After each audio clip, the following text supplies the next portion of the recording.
Yeah, good morning, everybody. Glad to be here. Thanks for joining. And Jim, thanks for that great introduction. What I'm going to do is take you through a PowerPoint slide, and if I can do this correctly, it'll come right up. And it does. Great. Sometimes I have trouble with that. So we're going to talk about whether you want to be on a nonprofit board. But as I see from the survey, a lot of you are. So I would hope that towards the end and at the end of the presentation, you share some of your experiences with all of us, because your experiences are very important in terms of what you've learned and what you can share with others. Just to give you some background, I write each week for the Philadelphia Business Journal. I'm nationally syndicated across the country in 43 business publications of that organization. And I write on leadership, entrepreneurship, and corporate governance. I've done it for now 6+ years, and I do it every week. And so I have a raft of information and articles and data to draw from, which I do often. At the end of the presentation, there'll be a slide where you can find my website. And if you'd like, you can also get on the list of my articles if you send me an email.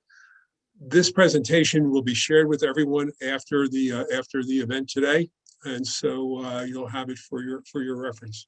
So let's get started. So the reasons for joining a nonprofit board. Of course, you want to join because you have a passion for what the organization does. You're committed to that passion. You're going to spend time working to help them be successful. You can contribute, and you want to contribute your needed expertise. And a lot of nonprofit boards really need your expertise. If you rank order the expertise from for-profit public companies down through nonprofits, those people on nonprofit boards tend to have less expertise than the for-profit companies, and especially the companies from the public sector or from the private sector. And so these organizations need your expertise and your experience. You have an opportunity to give back to the community. A lot of us during our career reach a point where it's time to give back and help those that follow us and help those in the community. And we can do that by joining a nonprofit board. And some of us may consider it to be our legacy. In other words, what are we leaving behind to the next generation? It's our board service on a nonprofit board. It expands your network. You meet a lot of great people in a lot of different situations, and they can introduce you to people, and it expands your reach. It gives you a chance to help them when they need help, and they will help you when you need help. And of course, everybody knows you don't want to join a board just for the status. There's a lot of organizations which are have a lot of status, and people join boards because they say, well, I'm on the orchestra board, for example, as an example. It's great to be on the orchestra board, but do it because you want to work for the orchestra. You want to help them achieve their mission. You want to attend meetings. You want to participate in discussions, and you want to lend your expertise. So don't join and never show up or never participate, because that's not good for your personal reputation. Okay, the different types of boards. We have public company, private equity company, trade association, nonprofit boards. I've served on all types of these boards, in some cases, multiple stints on these various types of boards.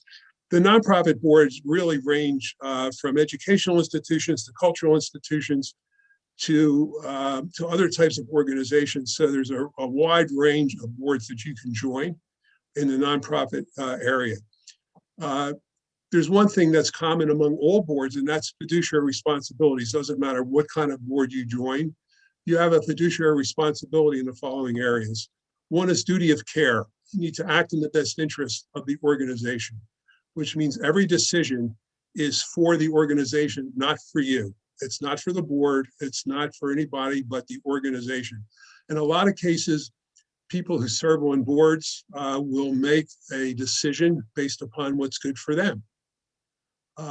For example, and I'll give you an example. We have a lot of small boards within Philadelphia. A lot of them are not sustainable because they don't have scale. And so eventually they're going to have to reach the decision where they combine with other organizations.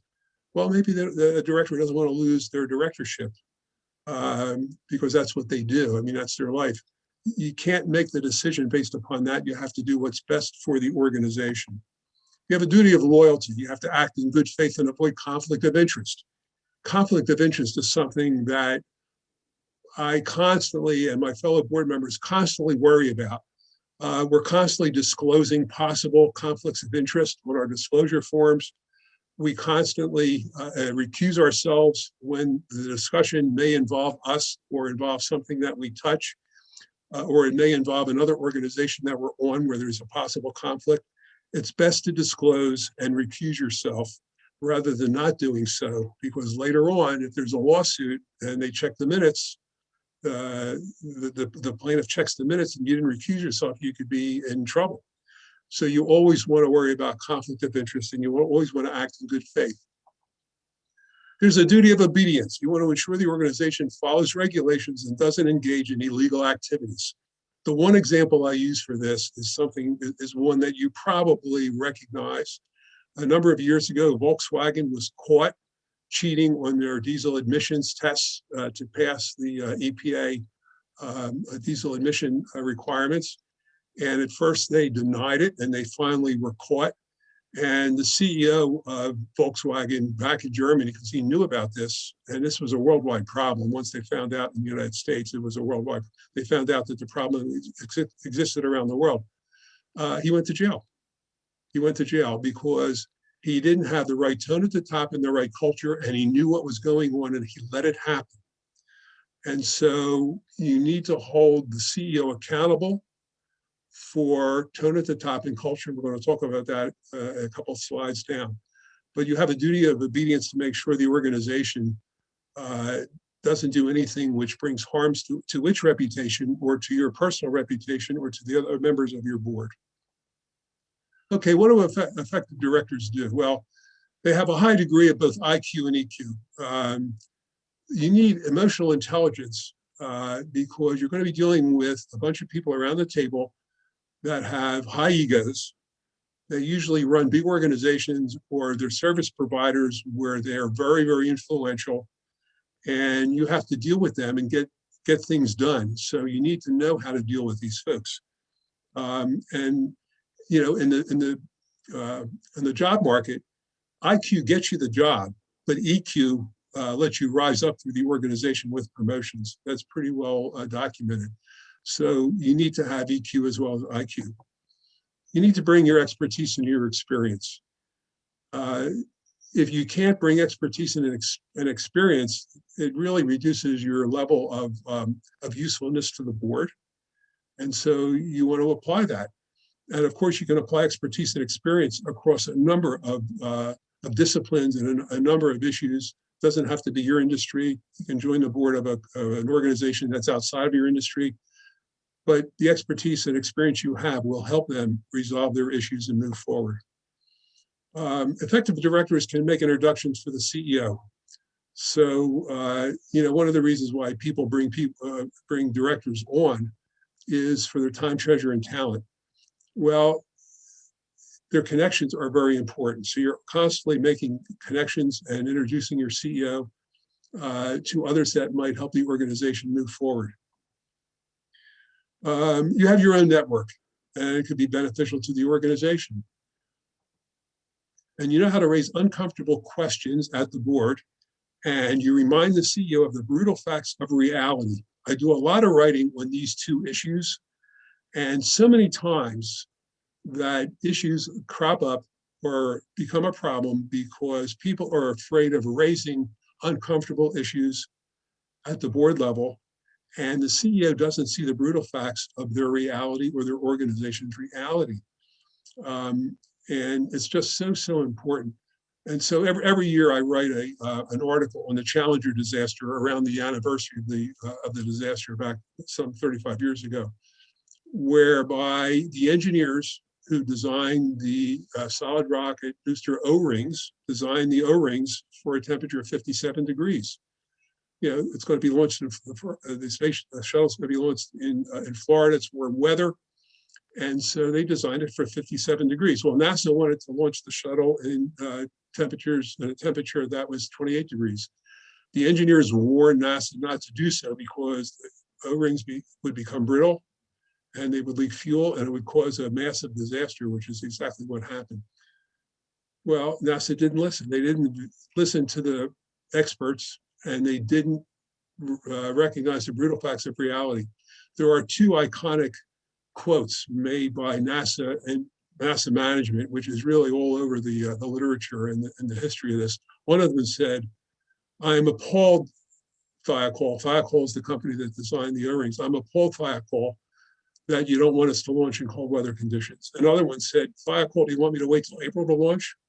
Well, they beat down the engineers and they basically made the decision to launch, and we don't know what happens. They lost the shuttle and the lives of 7 astronauts. So NASA did not recognize the brutal facts of reality, which we all need to recognize and help our CEOs recognize. And you need to guard for the reputation of the organization and your own personal reputation. As Janine said, you don't want to wind up on the front page of the Philadelphia Inquirer or the Wall Street Journal or the New York Times because you didn't do the right thing for your organization. Okay, the relationship between the CEO and the directors. The job of the director is governance, not operations. This usually crops up more on nonprofit boards than it does on for-profit boards or public company boards because people just don't have the experience. I've been on boards where directors are telling the CEO what to do. Hey, you don't work this, the CEO works there. Our job is governance, it's not operations. Hold the CEO accountable for results, but don't get into their business. Let he or she run the organization the way they see fit and hold them accountable. You can suggest, but the CEO decides. The CEO, in fact, if they're smart, wants suggestions, wants your input for consideration. It's your job to tell them what you think, not what they want to hear, but what you think. And the CEO decides what to do, and you hold them accountable for the result. A wise CEO will recognize that directors have a lot of valuable expertise and experience, and they will tap that if they're wise. Directors have different viewpoints, so you hold the CEO accountable for the path, not for the path, but for the result. So when I was CEO of my company, we had eight independent directors, and I was the 9th one. And between board meetings, it would be a practice for me to have lunch with every single one of them. And I would talk about the business, talk about what I wanted to do, get their input, which was extremely valuable to me. And so when I raised an issue at the board meeting to get a decision, they were already briefed on what the issue was and what my thinking was. And they were smart enough to know and wise enough to know that I may go in a different direction than what they suggested, but I would explain why. Also, the CEO should never bring a problem to a board without a solution or a suggested solution. They hire you to bring solutions for discussion. And so the worst thing you can do is go to your board and for a CEO to go to their board and say, well, I have a problem. What do you think I should do? You tell them what you think you should do, and then they'll comment on it. And through discussion, the path may change. But that's an expectation you should have of your CEOs. Okay, let's talk about their roles in addition to the fiduciary responsibilities. The major role of any board is to hire and fire the CEO. If you are close friends with the CEO and don't have the ability to part company with them when it's necessary, don't sit on the board. Don't sit on the board. You're not doing the company a favor, you're not doing the CEO a favor, and it'll hurt your reputation. And I go to Theranos. Everybody remembers the scandal of Theranos, where Elizabeth Holmes basically sold a bill of goods to her board and to the investment community about her blood analyzer testing machine, where the company at one point was worth, I think, $9 billion, or something like that. The board was full of luminaries. Henry Kissinger was on the board, Jim Mattis was on the board, and they let Elizabeth Holmes basically proceed along a path where, she basically destroyed the entire company and all the value of the company and her own reputation, and actually the reputation of the board members, because either they didn't know enough to call her on it, or they were friends with her because she picked them, and they didn't fire her. And so you have the duty to hire and fire the CEO, but it's easy to hire. Firing is more difficult. You want to evaluate the performance of the CEO. I've been on a lot of boards where board members would say, well, we evaluate the CEO based solely upon financial results. Wrong. No, there's a lot more. There's a lot more. You want to evaluate the CEO for the tone at the top and the organizational culture. My experience serving on 14 boards and over 40 years, 5 of them as a CEO, is that tone at the top and organizational culture are the prime determinants of whether an organization is going to succeed or not. And I say that flatly. It's the prime determinant, because so much flows from the tone and the organizational culture. And so the board members have to get a feel and get some knowledge about the tone and culture of the CEO within the organization. Of course, you want to evaluate that individual for achievement of goals. And we could talk 2 hours on how to do goal setting, but we don't have time for that today. Of course, you want to evaluate them on financial performance, but as you can see, it's a lot more than financial performance. You want to evaluate them on their information technology and other systems and how robust they are, especially today.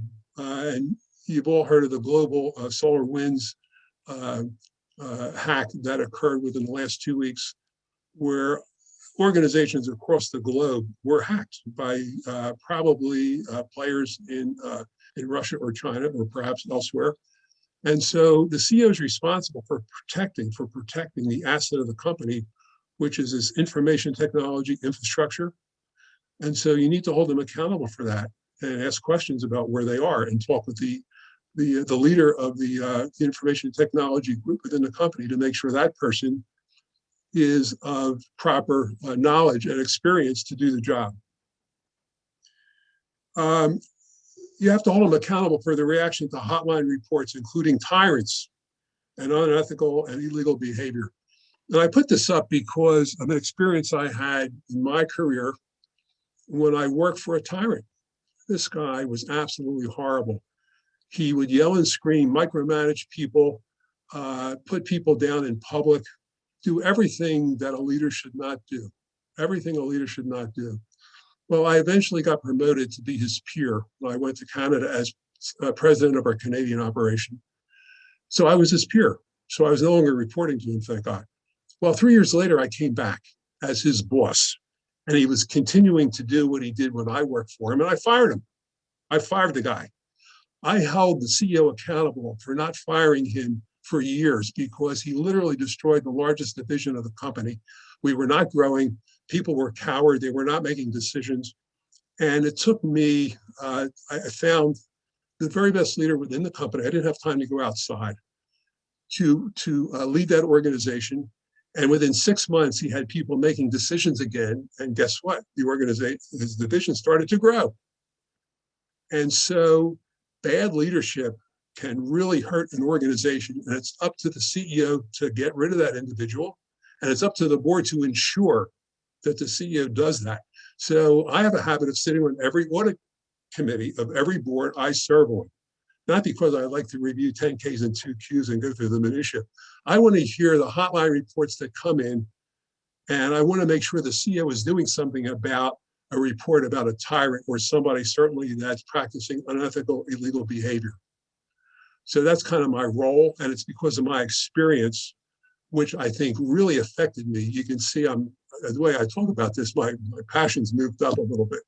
And it happens every time because he's made such an impression on me. And I think he's really helped me develop in my career. That individual toughened me up. And so sometimes it's good to work for a tyrant, but sometimes it's really bad. A lot of people didn't make it, they quit. A lot of people he fired. I survived and I fired him.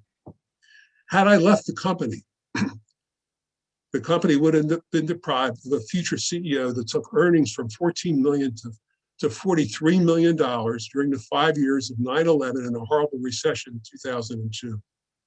So they would have lost me had I left.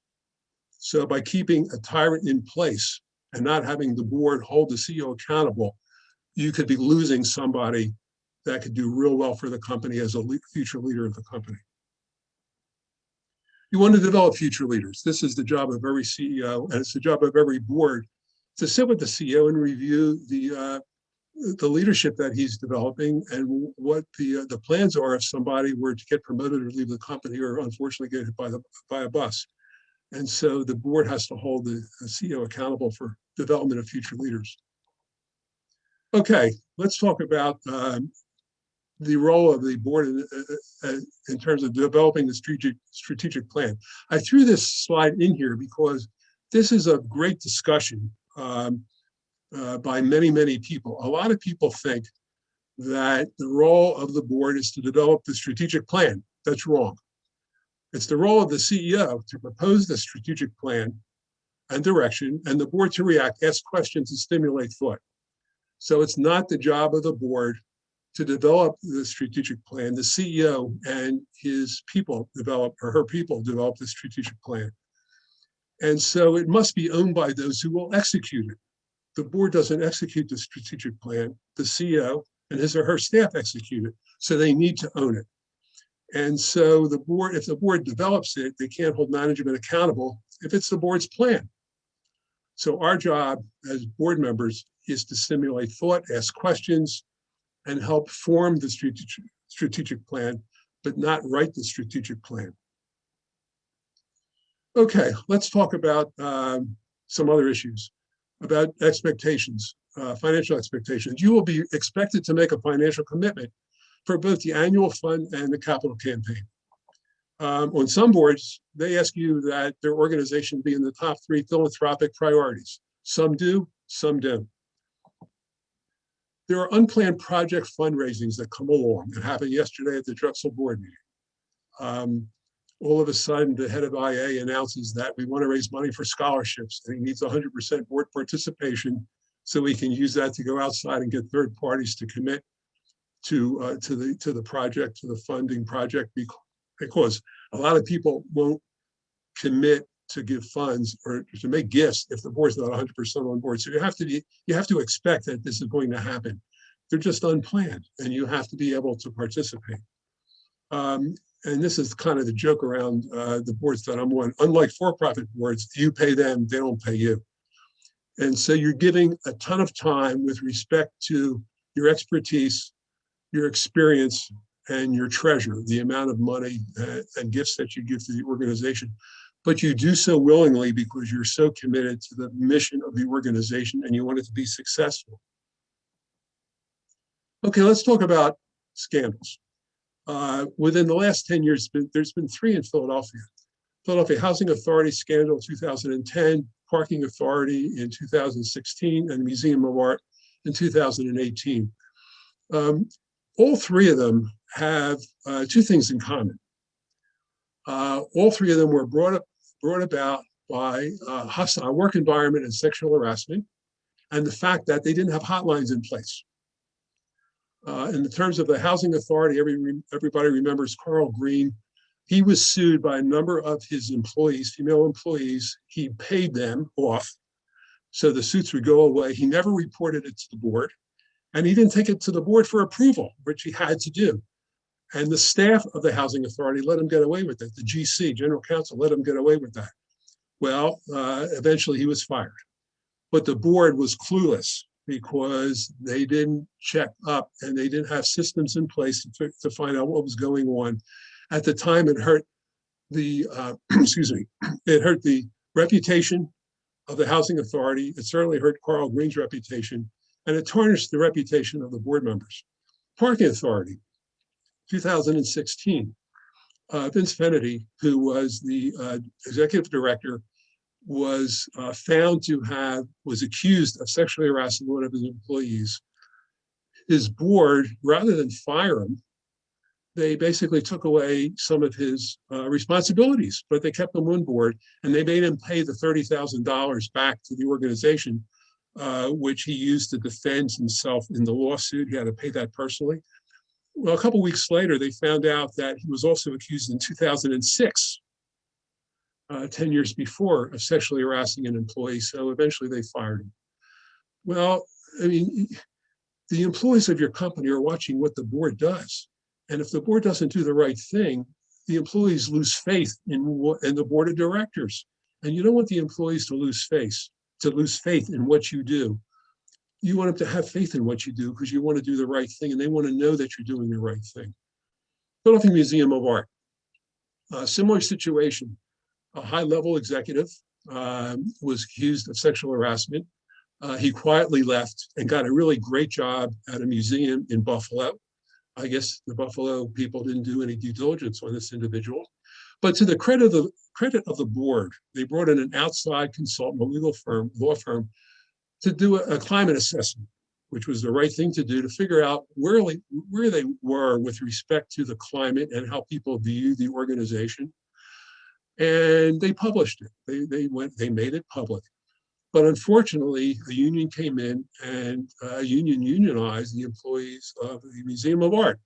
And the vote was 89% to unionize, which is really strange. It kind of indicates that there was a really a bad cultural issue within the Museum of Art. And so the lesson here is you want to protect your reputation and that of your nonprofit organization, you must have a hotline, because a hotline will expose problems and give you the ability and the CEO the ability to fix them before they blow themselves out of control. And so hotlines are mandated for public companies, Sarbanes-Oxley, back in the early 2000s. But they're not mandated for nonprofit organizations. You should have one, and your organization should have one. So before joining a board, okay, you want to perform due diligence. You want to check the CEO's reputation, and it's easy to check anybody's reputation today very, very quickly. You want to check the organization's reputation, their finances, their committee structure. I'm on a board where they run a committee of the whole. They don't have separate committees. They run a committee of the whole. That's being changed real quick because it's very ineffective, and a board can't delve into all of the details that they need to delve into. That's why you have committees. Drexel University has 55 members on its board, but a very, very strong committee structure developed over the years. And I saw it in practice yesterday and on Tuesday when we had all of our committee meetings. The committees delve into problems, suggest solutions, and propose resolutions to the board. And that's what the board meeting is about. Status update, strategic. We spend a lot of time on strategy and not on the minutia of what a board committee would do. A lot of time on strategy and passing resolutions. So every board should have a committee structure, and you need to check into that to see how effective it is. You also want to talk to current directors, which is not on this slide, to get a sense for how they think the board operates before you make the decision. You want to check the incumbents' directors' experience and reputations. You don't want to join a board where your incumbents don't have a lot of experience, because it's going to drive you crazy. It really will. I now do not join a board if the other directors don't have a lot of experience, a lot of board experience, because at my point in life, I'm not there to train them how to be directors. I just want to make sure they know how to do their jobs. You also want to check out the D&O insurance to make sure that the director and officer's insurance is adequate in terms of coverage. And you want to ensure you have the time. When you make a commitment to a board, as I said earlier, don't get on a board because it's a status symbol to be on that board. You want to get on the board because you want to help it achieve its mission and you're committed to its success and you have a passion for what the organization does. And you want to guard your personal reputation all the time, especially today. You don't want to appear in the newspaper or on any of the social media as not having done your job. So how do you judge your own performance? And I've thought about this a lot. How do each of us personally judge our own performance on a board? And I think it's and the way I do it is when a new director joins the board, you don't want them to think, why did the incumbent directors ignore this glaring issue, right? And I've joined boards where I've thought about that, there's a huge issue. Well, why didn't the incumbents take care of this problem? Well, they're sitting around doing nothing. So that's the test I have for myself. As a member of a board, if there's a problem, we're going to get it resolved. We're going to get resolved. because I don't want a new director coming on board and thinking that we're not doing our job. That's not good. That's bad. So that concludes my presentation. You can follow me in a number of different ways. You can buy my book, Be Different, The Key to Business and Career Success, where I talk about, for businesses, how to achieve the holy grail of any business, which is to become the preferred provider of product or service to their marketplace, so that your customers and clients buy from you and not the competitor. And it's also how each of us can rise up through organization by being different than our peers, so we get the next promotion or the next job. And it's really a master class on leadership, and it covers a lot of different areas of some of the topics I talked about today. You can go to my website and read my 340 articles that I've write today, that I published on these subjects. If you want to get my weekly article that I publish in the Business Journal each week, please send me your email. And if you don't read the Business Journal, I will send you the article from my website, usually Monday at 1 o'clock. I also send it out Wednesday and Friday. And you can follow me on LinkedIn if you'd like. So that concludes my presentation. I'd be happy to answer any questions that you may have. So I'm going to stop the share and come back. Here I am. Okay, thank you. That was a lot of information, and actually I've got several questions already coming in the chat. But I'm just going to start by saying, if we had done a secret poll in this group, Stan, of everybody who has worked for a tyrant and had a dream of coming back and being their boss and firing them, I think we would probably have close to 100%, if not 100%. So you are our new hero. Well, I got to tell you a little bit of a story, if I could, for 30 seconds. So as I'm working for this tyrant, he's basically destroying the biggest division of the company. A junior member of the HR department comes up to me, and very seriously he says, "Stan, your job, your mission in life is to fire John Jones." I'm not going to use his real name, John Jones. He looks at me, I said, "Well, how can I do that? I work for him." He says it again and walks away. So after I come back and am his boss and I fire him, Bill comes up to me and says, "Remember we had a conversation about 4.5 years ago when I made this statement?" I said, "Oh my God, I remember that." I said, "Bill, you're a prophet. This is like biblical." And we all laughed about it. So, but yeah, everybody has a dream of getting rid of their tyrant. And there's a lot of tyrants. I'll tell you, one of my most popular articles on LinkedIn, I'll get 1,000 hits within a day. When I write about tyrants and toxic individuals in the workplace, it is the most popular subject on LinkedIn, probably 3 times more popular than any other subject I write about in my articles. And do you think, as a follow-up question, then we'll get to everybody else's question. So I've basically been in my career since the 80s, and I do think that our societal norms have changed, that as particularly earlier in my career, it was more common and kind of expected that bosses just weren't going to be very nice, and that was just too bad, and maybe colleagues weren't going to be very nice. And in the last, as time has gone on in the last 10 years, I would say it's become more codified in kind of HR practices that you will be nice to each other. And I even worked for one organization where people would go to HR and complain if somebody was rude to them. That was a highly unionized situation. But do you think the culture has changed in the last decade? So it's a little better?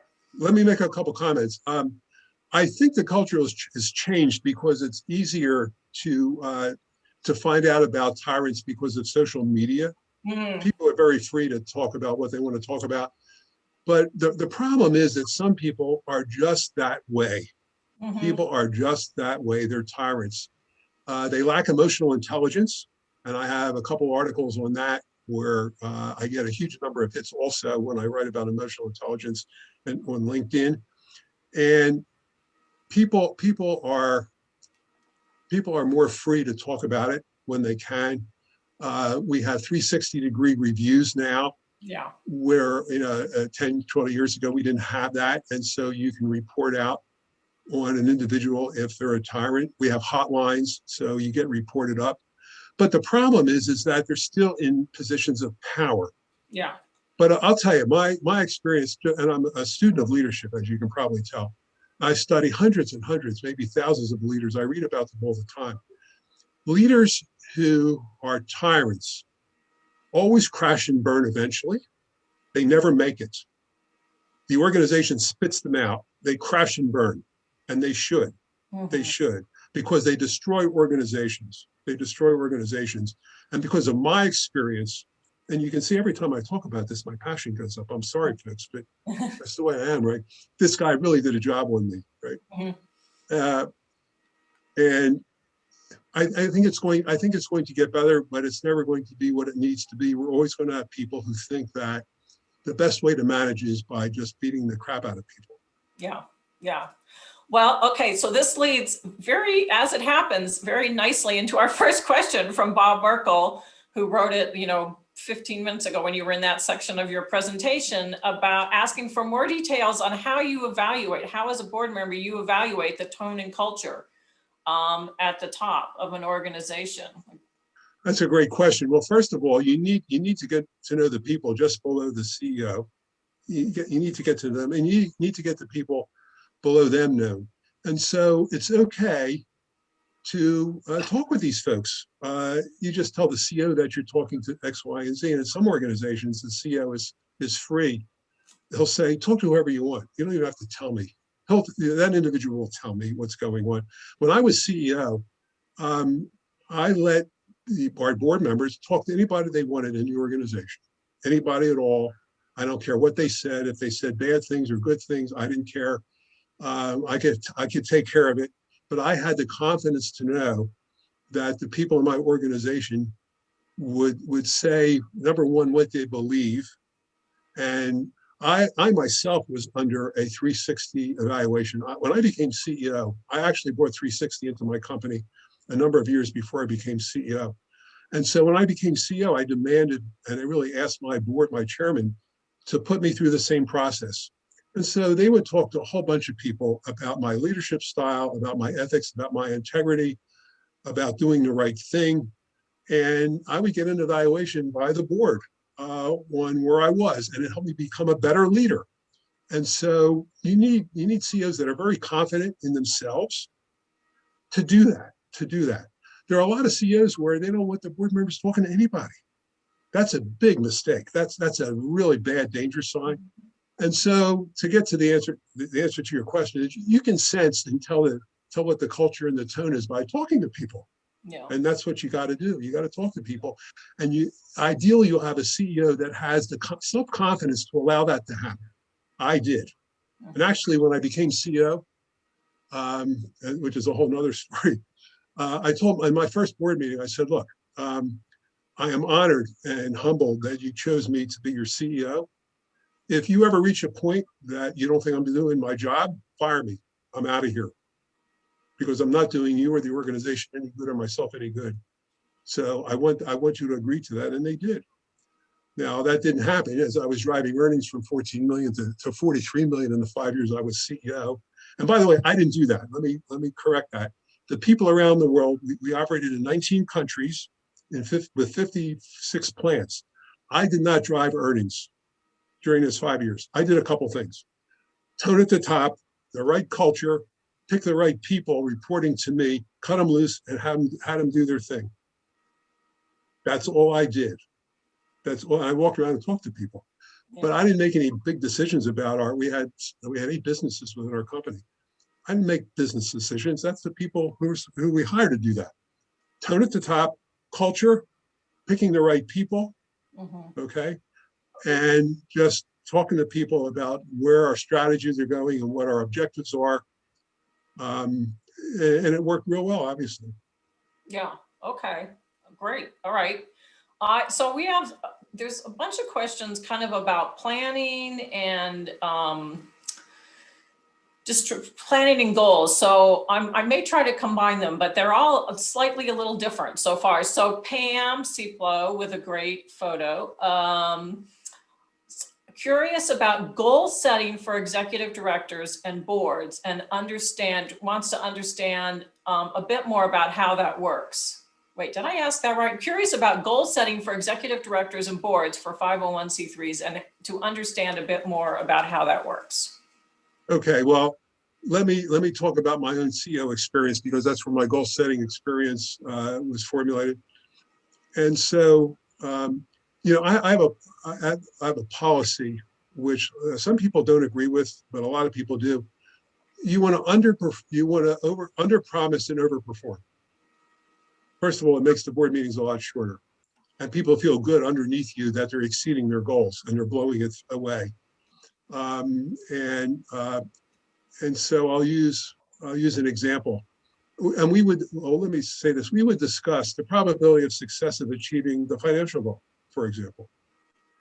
And of course, the upside potentials have to be balanced against downside risks. And we set our goals so that we would achieve a goal with an 80% or 85% probability. So there's some stretch. A lot of people say, well, that's plunking out. You're sandbagging the board. You really need to give them a 50-50 number. You'll never make the goal if it's 50-50. Mathematically, it doesn't work. And I've been through years. I was with the company 30 some odd years, so I know how this works and how it doesn't work. So you want to under promise and overperform, and you want to have people feel good about blowing through their goals. And you want to set goals with your people. You want to have them propose their goals first, so you can review it, because they have to have ownership in their goals. So they need their own goals, and you comment on it, and you discuss them, and you see whether or not they're either too aggressive. And many times I say, hey, look, this is really aggressive. Why don't you keep that as a stretch goal for yourself? But I want you to hit your goal, so let's lower the number. And they feel very good about it, and they do so. When I became CEO, we changed the entire system of goal setting within the company. We were missing goals year after year after year after year. And by the end of the first quarter, we were starting to cut expenses, which is a terrible environment to be in, because we would never hit the goal. And so I came up with a system with more realistic goals. I got some heat from my board because they say, you're sandbagging us. You're sandbagging us because you should be able to do better than that. I said, well, my expectation is we will. And we're going to exceed the number, but this is the number I'm presenting. So you take the heat up front rather than at every board meeting for the next 3 quarters or 4 quarters where you're not hitting the goal. And sure enough, we blew through the numbers every single quarter. During the recession of 2002, which was a terrible recession, we didn't have a down quarter. Why? Because people felt great about blowing through their numbers, and we paid them. I changed the bonus system so that the more they blew through the numbers, the more they paid, the more we paid them. And so at the end of the first quarter, when the numbers came out, my managers were saying, boy, look how much we exceeded the goal. Let's see what we can do for the second quarter, exceed it even more. And we changed the entire culture. And that's why we went from a 4th quartile performer measured against 17 peer chemical companies, which were all public companies, so we had their numbers. We went from 4th quartile to 1st quartile in 5 years. That's great. So that's my philosophy on goal setting. We all want those numbers. And I agree with the under promise, over perform. It's definitely the way to go. Okay, Darren. Okay, so Darren asks, in smaller organizations, is it practical for a CEO to create a strategic plan because they have so many hats that they're already wearing day to day? Are they really able to handle that on their own? And actually, I'm just going to morph with the next question, which is Leslie's saying, shouldn't strategic plan be more of a collaborative process between the leadership and the board? That's for any size. So I think, these are questions about, how much can the staff really handle in terms of setting a plan if they're so busy doing what they're already doing? Well, let's take a look at startups, entrepreneurial startups. The founder is constantly thinking about where that business should go. And let's assume he only has, or she only has 5 or 10 people working for the company at the time, because it's still growing. That CEO, he or she is going to involve every one of those people in terms of what they think. And some of the advice is going to be good and taken, and some of it is not, and they won't take it. But the CEO is constantly thinking about that, constantly. So even if you're in a small company with 5 or 10 people, you're thinking about it, because it's absolutely necessary to decide where you're going to go. Because if you don't know where you're going to go, you'll never get there. So you have to have a path. And it works for big companies and small companies. In terms of the question, shouldn't it be more collaborative between the board and the CEO? Absolutely. But as I said in my slide, the CEO doesn't want to go to the board and say, well, what should our strategic plan be? I mean, we don't work there. It's not our job to do that. Our job is to listen to the CEO, have the CEO present his or her plan developed with their people about where they think it should go. And then we should question it and talk about it and ask questions for understanding and ask questions to help them further develop their thought process in terms of where they think the company should go. So the board plays a very critical role in development of the strategic plan, but it's not ours. It's the management, it's the leadership, because they have to have ownership because they're going to execute it. Okay. And wait, so Jim Van Horn, I know you said you wanted to say something about goal setting and planning. You want to jump in here? Sure, thank you. I just wanted to reinforce a point that Stan made earlier in the presentation, that boards can be strengthened and made more effective with the use of committees because of the need to address a lot of different issues. The board as a whole can't cover it all. And you can try to set up committees in order to really focus on the strengths of the board members. So one of the things that I've worked on hard with the boards that I've been involved in is having a subcommittee of the board for governance. And the governance committee basically charged with the responsibility of defining a performance evaluation process for the CEO or executive director, whatever the title may be. But goals are important and very important. I mean, they're the compass for the organization, and you don't want to overdo it. We don't need 25 goals. You know, we need maybe 4 or 5, 6 goals, key goals for a given annual period for a CEO. Those goals should come from the CEO to the board, and then we're mentioning collaboratively looking at those goals with the board fully blessing, or the board maybe saying, wait a minute, we're missing something here. Right. We got to include this, right? But again, having the CEO, just as with the strategic plan, taking the initial accountability, because as Stan pointed out so importantly, once we as board members step into doing it, now the question is, who's really accountable for it? How do you hold a CEO accountable if the CEO comes back and says, hey, Janine, you're the one that told me I had to do that, or you didn't tell me? Yeah. You know, we have a clear process. So I think goal setting is absolutely key. I think keeping it, I hate to use the expression, but lean and mean is important. And that you cover various areas. I think Stan pointed out too. It's not just financial performance. Financial indicator is absolutely essential. There's no question about it. But there are other areas too, in terms of building succession planning, ensuring future leadership, et cetera, et cetera. So I think there's a way to do that. And the way to do it is through a committee process and then bring it back to the full board. But more importantly, get that CEO engaged from the beginning. Okay. Yeah, thanks for your comments, Jim. I completely agree. Thank you. So, and I'm going to insert my own question here, Stan. So I'm curious to know, when you're looking at getting to know a nonprofit, kind of evaluating their board, and you said you were looking at committees, because I kind of do the same thing. Which committees are you looking for? Are you curious, you know, that kind of tell you that they've got it together or not? Nomination and governance is really an important committee because they have to make decisions that the board as a whole can't make. I want to know if there's a finance committee. I want to know if there's an audit committee. And so they're the big ones.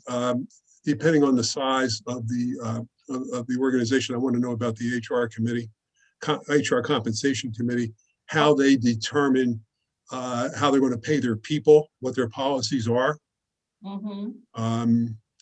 And you know how much flexibility they have to reward great performers. You know, a lot of organizations don't do this right, and they lose great people. Where you know the market says the salary structure should move 3%, which means that if somebody gets 4, if somebody gets 1, well, maybe that's appropriate, maybe it's not. Is there a pool of money to reward great performance? So somebody gets 6 or 7, because if they don't get it, they're going to leave and maybe work for a competitor or another organization. And so that's very important. So I kind of, those are the big ones that I look at. Yeah, okay, that was helpful. I had some of those, and actually the HR comp, I usually, for some reason I get, I'm always curious to know how they handle the audit, because that tells me, do you just have a finance committee, or do you have a separate group of people specifically looking at your audit? Or you know? In some of my boards, it's combined, finance and audit, Yeah, depending on the size of the organization. But in others, it's separate, because Yeah. they're separate jobs and separate responsibilities. yeah. Thank you. That was helpful. All right, I'm going to get back to everybody else. Okay, so Bob Jarvis, really good question. What kind of checks could have been implemented to prevent the housing authority scandal? Oh, well, number one, if you look at the board of the housing authority back in 2010, they were all politicos. They were all political appointments. Nobody there had any corporate experience or any board experience. So of course it's going to crash and burn. That's a big problem with political boards today. They put people on the boards because they're relatives and it's a patronage job, and they just didn't know what to do. So how do you avoid the housing authority problem? Is you put people on boards to ask the right questions, to know. You set up an internal audit function, which kind of looks at this stuff. You let the general counsel know, the GC know, that you expect them to report to the board exactly what they should be reporting, and don't let the CEO get away with stuff. I mean, you tell them that's what your expectation is. And good people will understand that there's an expectation that bad things are going to be reported to the board. You have a hotline. Where these women that were sexually harassed can report it up through the hotline. But if they don't trust the board, they're not going to report it. And so the employees have to trust the board, that the board's going to do the right thing. Because if they don't trust the board and they report something up through the hotline, they're going to lose their jobs.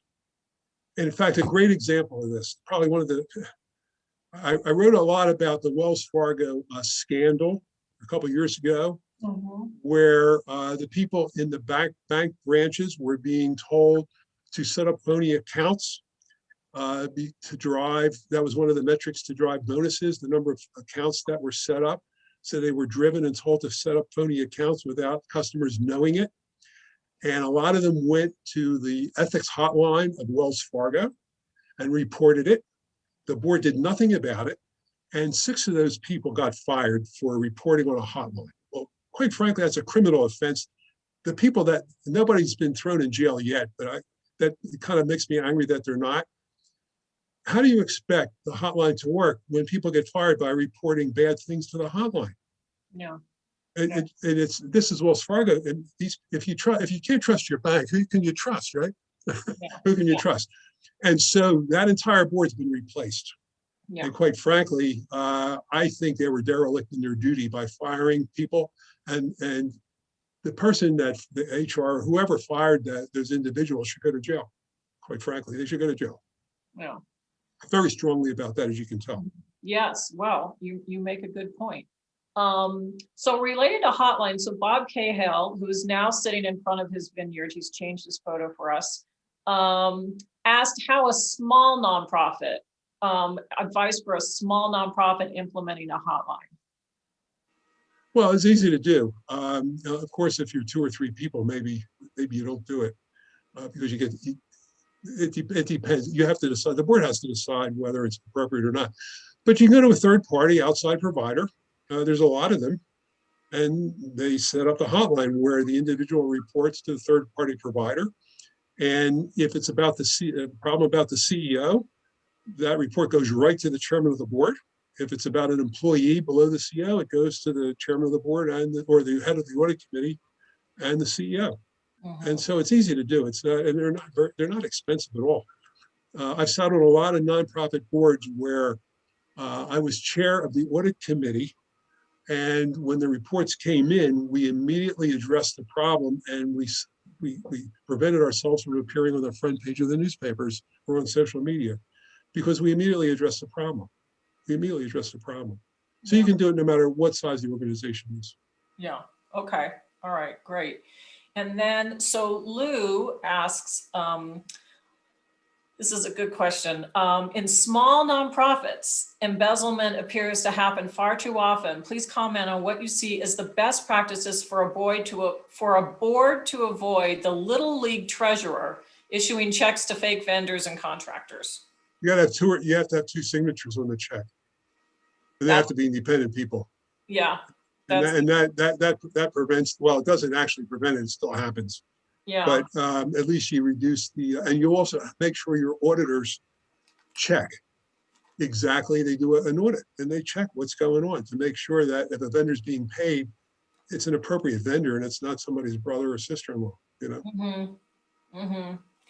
And it's related to we didn't talk about it, but, you know, one of the ones that I keep thinking about is you know, Phil Abundance last summer got basically scammed online by phishing and fooled to think they were paying a vendor and they weren't paying. Somebody had come in and pretended to be that vendor and got a very large payment. And I don't know what the board could have done about that. I mean, it was an innocent mistake, but the insurance company is going to make a very big check or if they haven't already, for that.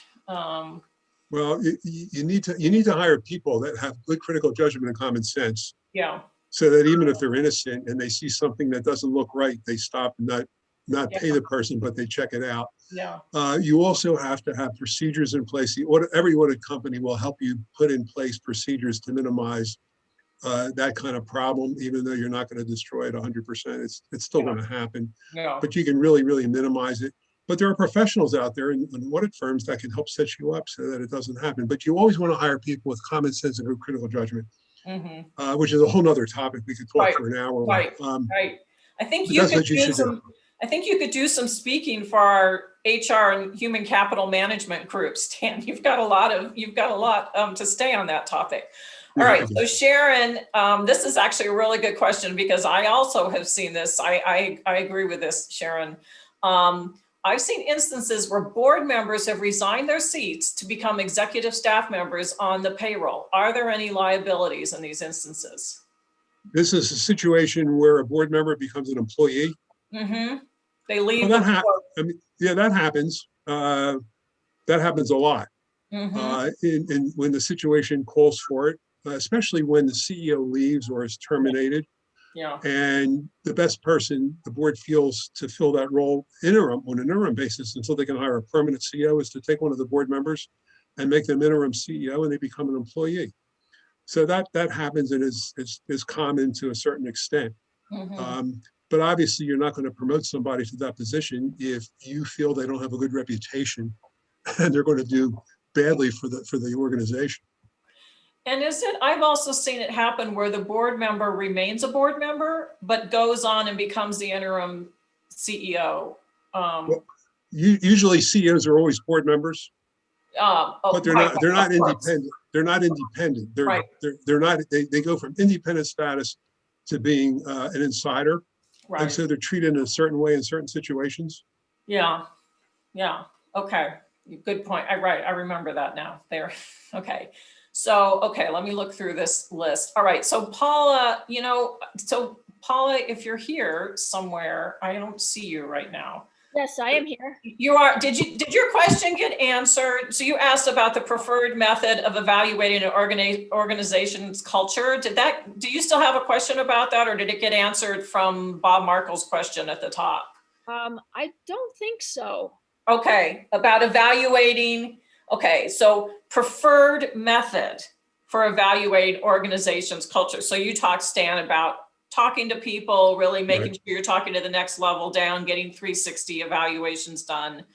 Is there any other tool that you have? No, that's what I would do.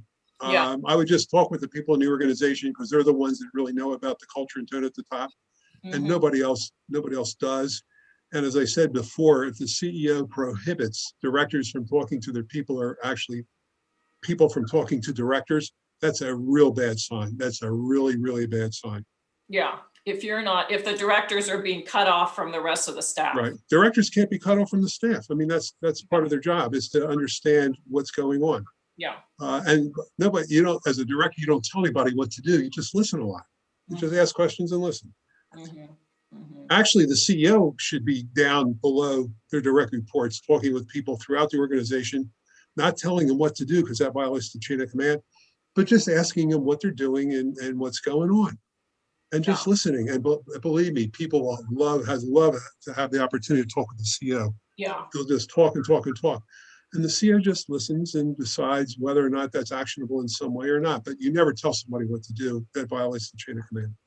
So Okay. you don't subscribe to or believe in any of the typologies that are out there, the surveys, the Gallup, and those sorts of things to evaluate culture? Oh, you mean doing surveys? Yeah. Oh, no, I should have mentioned that. Sure. I definitely believe that. And they're cultural assessments. Yeah. Oh, I believe in that too. I believe in that too. And I use that as that's really part of my 360 comment. oh, And so but doing the surveys or cultural surveys, but climate surveys is what they're called. I believe in that. Absolutely. okay. Sorry, I didn't mention that. Thank you for clarifying. Yeah. Yeah. Thank you for asking. Okay. All right. So Lou Graffman asked, as a follow-up, probably to something we were talking about 10 minutes ago, please comment, but we really haven't talked about fundraising goals very often. Please comment on fundraising goals and the nonprofit board, how the board kind of interacts with that. Well, the board supports the capital campaign and the annual campaign. And in fact, it's up to the CEO to suggest what that campaign should look like. And the board has a lot of input into that, just as they do the strategic plan. Mm-hmm. And so that all gets formulated, and it's up to the board to participate in both annual plans and capital plans. And I correct me if I'm wrong, but I think for capital campaigns on average, I think the board basically contributes 20% plus or minus of the At number. least. Yeah, at least. Yeah, Depends. maybe it's 25% in some cases. Yeah. And so Depends during on the the silent, organization. I'm sorry? It depends on the organization. Right. So during the silent phase, when it's not Yeah. publicly announced, board members are contributing. And, before you join a board, you have to know the expectation of you is that the expectation is you're going to participate in that to the greatest degree that you possibly can. And that's why some boards want to make their organization their number one or number two philanthropic priority. So just know that that's kind of a big requirement. Yeah. Or expectation, I should say. Yeah. And a lot of capital campaigns are being launched and underway right now. So all of my nonprofit boards are either in the midst of it or they're about to launch. Yeah. Wow. Every single one. Sometimes they bring in an outside consultant to determine what the goal should be to assess the Mhm. probability of success, that they can raise certain amounts of money so they know what to set the goal, where to set the goal.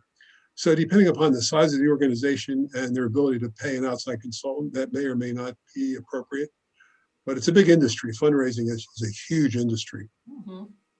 Huge. So where are you related to this? That's my industry, fundraising. So, I always say, for myself, like my goal really is to raise as much as I possibly can. Like I'm not going to, if my goal is to raise $1 million that year, I'm not going to stop at $1 million. Right. But, goal setting, beyond that is always a tricky thing because there's sort of your realistic, like, okay, look, you really got to get to here, but every organization they always want to stretch the goals. And so Right. What's your opinion about, how to think about that as a board in terms of expectations? It's great to go for huge targets, but if you've never raised that much before, it can be irresponsible to expect that that's going to happen. Right. So obviously you have to set a goal. Yeah. Because you need to know what you're shooting for. And also when you're raising money, it helps to say, our goal is $10 million, for example, Mhm. and we would like $1 million from you, for example. So you need to have a goal. But as I said before, your job is to blow through the number by the greatest degree possible. Yeah, So you want to tend to underpromise and overperform. yeah, So the organization and the donors feel great. If the goal was $8 million, but you raised 11, it shows that the people on the outside who are giving money have great confidence in the mission of the organization. And it's less so if you set a goal for 11 and only raise 8. yeah, That's not good optics. yeah, I agree. All right, so Rob Hackman, what role do you see boards playing in reducing the number of goals in order to create improved focus, ensuring that selected goals have an outsized impact? In other words, don't set, if you have a 8-point plan, it may just get diffused. I think that's what he's saying. Well, I think that's a really good point that he makes. And so it depends on the CEO, and it depends on their track record of achieving goals and what the organization needs. And on some of my nonprofit boards, the CEO may set 8 or 10. In other cases, they'll set 6. And in some cases, if 8 or 10 we think is too much and efforts get diffused, we say, why don't you put that goal off till next year? But let's accomplish the first 6. And so it's a discussion, and there's no hard and fast rule. But I'm in favor of, I think Jim made this point, of having a handful of really important goals that you can achieve and maybe blow through the numbers by the greatest degree possible, because it makes everybody feel good. And it gets the important stuff done. Yeah. Right. So Leslie, we might have actually already answered this. Can cultural audits or we did. You got ahead. Sorry, I'm like scrolling through. I actually think I'm at the bottom of the questions. We answered that question. Yeah. We did. You said it before he said it. Yeah. Okay. What? Did I skip anything? Are there anything else? I think we're getting close to 10 o'clock, so we're getting close to wrap up time. I think I got everything in here. Any other questions that anybody wants to ask, or any comments you want to make, or any experiences you want to share? Because a lot of you have served on nonprofit and are serving on nonprofit boards. Some of you may have even led them. Do you have anything you want to share with the group in terms of your own personal experience that I didn't mention, or you want to mention, Leslie? Leslie? I always thought the Walnut Street Theater Company, and I presume they still do this, they had a time, talent, treasure grid. So everybody had to contribute some treasure, but there were people who met their goals by just treasure and some by a mix of other things.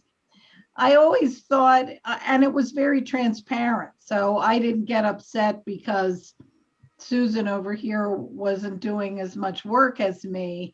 I committed to that. So in some senses, it's a little complicated for a nonprofit board, but at the same time, it is a way of accountability that's clear and transparent. And I would agree with you. People bring different things to the board, and you may want to bring on somebody that doesn't have a lot of capacity to make gifts and donations to the organization, but they're really well connected and they can help in so many other different ways, or they have other talents. So, there's no hard and fast rule, I don't think. You just have to, the board has to make a judgment on, I will say, Leslie, that my rule of thumb, time, talent, treasure, I happen to like wealth, work, wisdom, but they're basically the same thing, 2 different letters, is that you want a board member that has 2 of those 3 things. And so if you're looking for board members and, you've sort of spread it, so you're kind of assuming that every board member is going to be stronger in 2 of those and weaker in 1. So you're going to have somebody with a lot of expertise who's going to work hard. They don't have capacity to give. You're going to have somebody else who has a lot of capacity to give and some passion for the mission. They're not going to give you a lot of their time, and so if you balance your board that way, it usually works out. And I would agree with that, Janine. Yeah. I would agree with that. Yeah. Okay. So Cindy, I serve on a board designated as an advisory board. Some think that reduces our liability as board members. Any thoughts? That is a good question, Cindy. Yeah, so it's not a fiduciary board, it's an advisory board. Yeah, Yeah, I think the liability lies with the fiduciary board. it does. Yes. And so you don't have to worry about liability because you're not making the kind of decisions that can affect fiduciary type areas. That happens a lot. I don't know if this is the case, Cindy, but it happens a lot. Universities, that's very common that, Right. so Drexel, there's the trustees that stand chairs, and then each college has an advisory board, but they have Right. they basically have all the fun and none of the responsibility. Although they're, all the same rules apply. They will not, they're there partially for their fundraising capacity and interest. Right. I Absolutely serve true. on 3 advisory boards at Drexel, Yeah. and you're right. We're there for 2 reasons. One is to make gifts Mhm. to the school or college on whose advisory board we serve, but also to give advice to the dean, Yeah. which Yeah. we do. But that's it. Yeah. It's great. I love those advisory boards. Janine, this is Jim. Hi, Tim. We've utilized the advisory board concept. I think many boards do this, where it's both a way to recruit people and a way to Mhm. people's terms as board members end. Mhm. They can come in as advisory board people and therefore don't have that full obligation and kind of test the waters, become a board member if there's a good fit. And then Yeah. when their terms are over, and this addresses the whole issue we haven't talked about terms, where Yeah. you get board members who want to be lifetime members. And the advisory board gives them a way to step out and still be part of the organization, still contribute, particularly in fundraising activities, that kind of thing. But it can be a useful tool. There's no question. That's a very good point, Jim. And Drexel uses that model a lot, whereby we recruit from advisory boards and boards of visitors. And when it's time to step down, you can go back. And that way you're still involved and associated with the university. Yeah. So watch out, Cindy. Maybe you're being evaluated for board membership. Good caveat. Thank you. Yeah. All right. Anything else? Anybody else want to comment? This was so good. Thank you, Stan. And My pleasure. really a lot, just, you touched on so many things that are so important. And I, having worked in the nonprofit sector for many, many years, I appreciate your focus on culture and style, because I agree with you, it really does make a difference. You can have a great, great mission and people who really care about it, but if you don't have the right culture, it just, that passion for the mission disappears in the office. I would agree. I would agree. Stan, And so you if any haven't- of you want to, I'm sorry, Jim, go ahead, Jim. Do you have something to say, Jim? Stan, you haven't, I just wanted to say you haven't lost your passion. Oh, Me? yeah, no, No. thank you. Or I'm still Stan. Oh, passionate. yeah. Yeah, so at this point, let me just finish. At this point in my life, I'm trying to wind down, right? I went on a board, the board of St. Christopher's Hospital for Children about, I guess, 13 months ago, and that'll be my last board, right? Famous last words. And so what I want to do is really concentrate on my writing and my coaching and counseling and speaking about my experiences. My only reason my raison d'etre right now is to help other people be successful in their businesses and careers and be successful as leaders. And I do that every single day. I only charge people when a for-profit asks me to travel, for example, to New Orleans to make a big speech, which I just did. But within Philadelphia area, I just give it away to help other people be successful. So that's my mission in life right now. Well, that's laudable. Well, thank you for joining us. So I think you all know how to reach Stan if other questions come up, or if other questions come up for the nonprofit board or topics that you want us to address, please let us know. Beacon is the premier executive networking organization serving the Mid-Atlantic region. To learn more, go to beaconforlife.org.